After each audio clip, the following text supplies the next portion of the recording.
Sige nga. Marunong ka na. Tatanggalin mo muna yung stand. Ba't no? Yan. Yan. Diba? Ayos ha. Ano kuya, okay na? Yung taas? Sa labas. Sige, subukan mo nga sa labas. Isang ikot. Wah, galing ha. Huwag naglalagramano ha.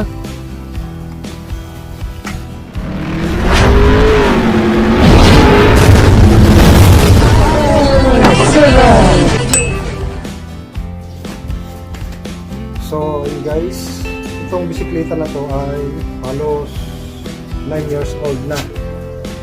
Binili namin to, wala pa si Kuya Asrael. Tapos nung lumaki siya, binili namin siya ng maliit. Ngayon, ayaw na niya. Dahil maliit na raw. So, kaysa bumili kami ng bago, gagawin ko, bubuhin ko na lang to.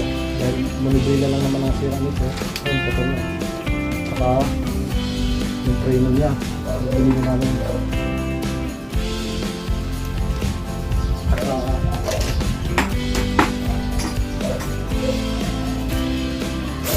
Nabili. Tsaka ito. Tsaka itong seat na ito. Treno. Isang seat to, isang seat. So, ito medyo kinanawang na. Kaya pininturahan ko para hindi ito mahawa. Pati yung takip niya nandun, kabilad. Ano ko gagawin? Tagalin ko muna.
Okay, kuya. Sige, testing kuya.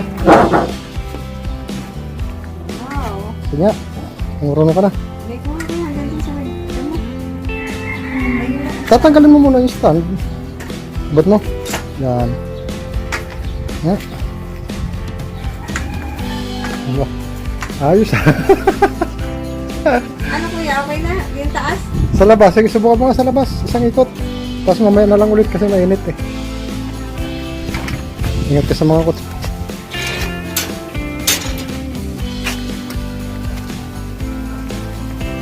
Wah, galing ah. Huwag masyado mabilis kuya.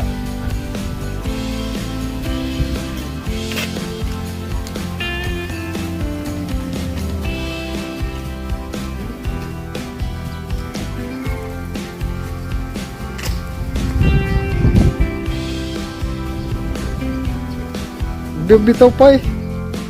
Huwag naglalagdramano ha. Oh, huwag ka bibitaw na.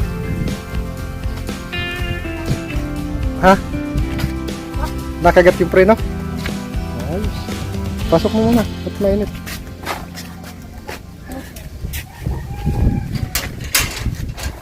Yun nga lang, mahirapan ka na magpasok kasi malaki na.